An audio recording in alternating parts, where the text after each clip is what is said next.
Hi everyone, my name is Lian and I'm a medical researcher at Harvard University.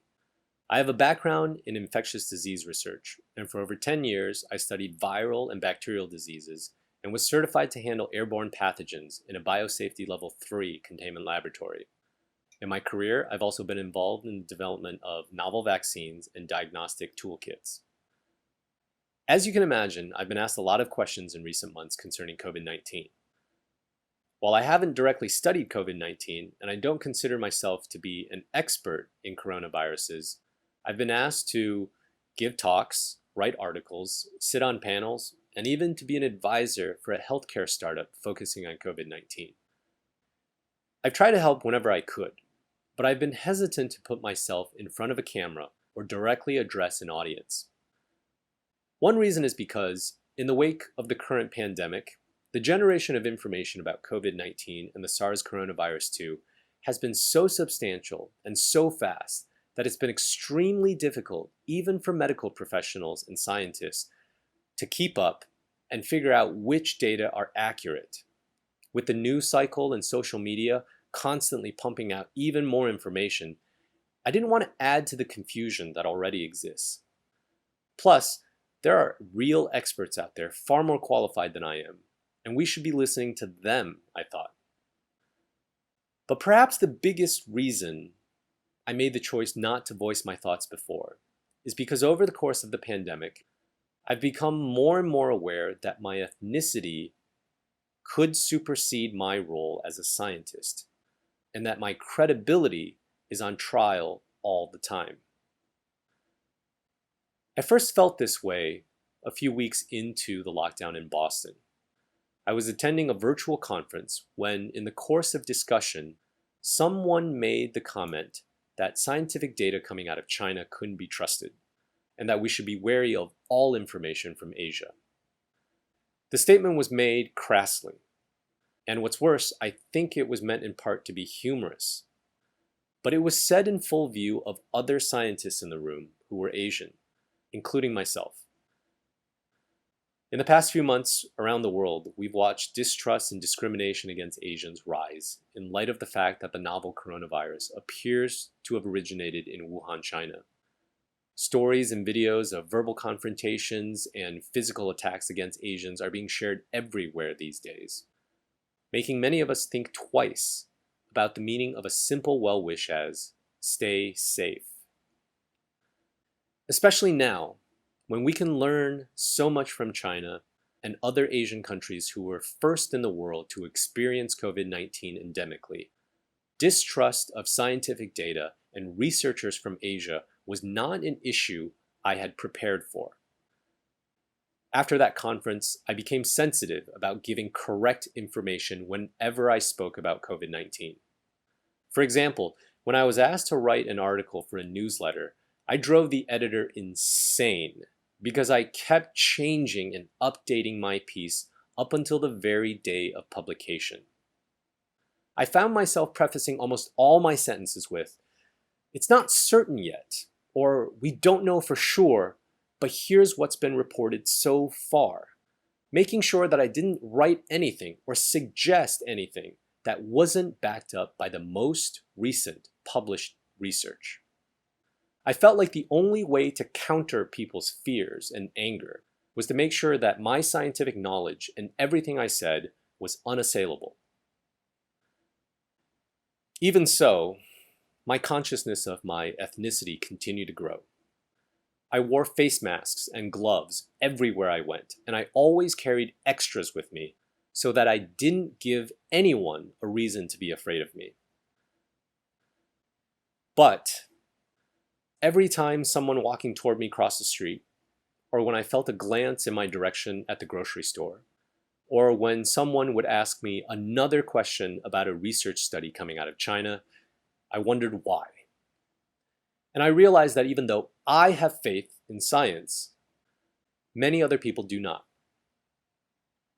It's understandable when so many around the world are dying, and even more are unemployed and uncertain of the future. Yet we can't answer simple questions like, why are some people getting sick and others not? What are the real numbers of infections around the world? And how long will it take to make a vaccine so that we can return to life as normal? Still, it's frustrating to watch people protest lockdowns and deny scientific research to suit their personal confirmation biases, because there's so much work that goes into a research study. I also feel incredibly scared when I hear individuals, starting with our political leaders, normalize terms like Chinese virus or suggest that COVID-19 is spread by Asians. Science has shown us that that is not true. But skepticism towards science and dismissal of data are very, very real these days. I think the main reason many people don't trust science right now is because it's not giving us definitive answers quickly enough. Since COVID-19 first surfaced, there have been over 10,000 scientific papers published on the disease. Despite this, experts still cannot agree on most of the data, and we are still so far away from a vaccine or an effective treatment against COVID. Now, one explanation for this is because the SARS coronavirus 2 and COVID-19 are brand new to the world. As a result, we have very little scientific foundation to start from. So researchers have been flooding scientific journals and posting studies on preprint websites, trying to publish whatever they can find out as quickly as they can. More importantly, though, we know very little still, because science, in reality, is a cautious, bumbling, complicated process that very, very rarely gives us answers with 100% certainty. When we do science, we have to test very specific hypotheses. We have to perform and repeat experiments, analyze data using multiple approaches, and share findings through peer review before any research can be published in credible scientific journals. The process takes time, but it has to work this way to ensure that results are as accurate as possible and that eventual therapies are safe. Unfortunately, uncertainty and more time are the exact things that people have no patience for right now. So how do we fix problems like having so much information that we don't know what to trust, dealing with discrimination toward Asians, getting through to people who are desperate and skeptical of science, and managing a scientific process that takes so long? In a time when everybody is hurting and afraid and uncertain about the future, there are no perfect answers. But there are some things that we can all do to help out.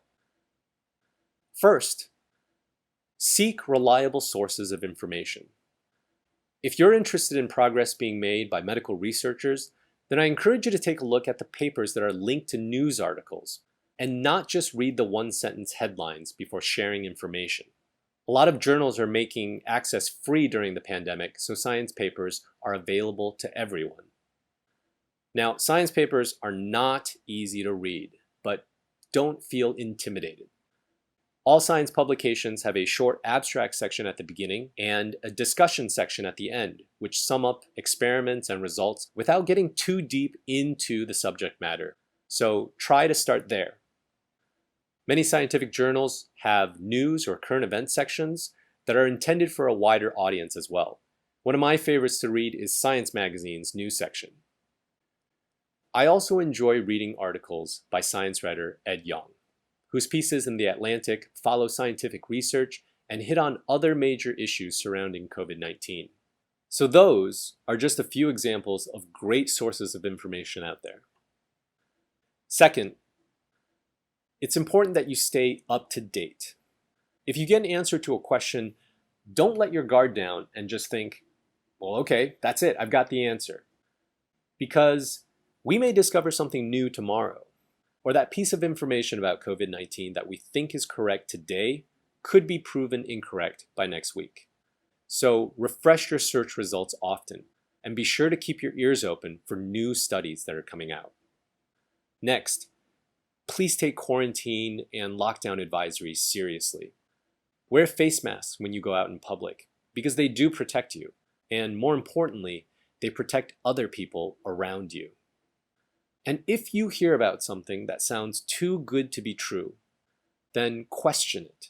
Be critical of the details, and don't take the word of just one source or one expert to be fact.